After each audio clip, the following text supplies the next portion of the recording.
मोटापा कम करना मुश्किल नहीं, बस ये 10 देसी नुस्खे सही तरीके से इस्तेमाल करें। सुबह निहार मुंह नीम गर्म पानी में लीमू मिलाकर पिएं।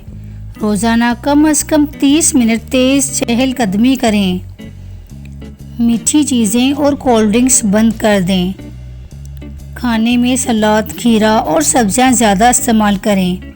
रात का खाना सोने से 2 घंटे पहले खाएं। सफ़ेद आटे की जगह चपाती या ब्राउन ब्रेड इस्तेमाल करें।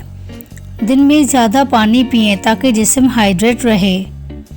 ज़्यादा से ज़्यादा आप 16 गिलास पी सकते हैं और अगर आपको कम पानी पीना है पूरे दिन में तो 8 गिलास पी सकते हैं। 1 चम्मच शहद नीम गर्म पानी में मिलाकर सुबह पिएं। बाज़ारी फास्ट फूड और तली हुई चीज़ें कम खाएं। पूरी नींद लें क्योंकि कम नींद भी वज़न बढ़ा सकती है। एक बात याद रखें, वज़न कम करने में वक्त लगता है, इसीलिए आहिस्ता आहिस्ता और मुस्तकिल मिजाजी से अमल करें।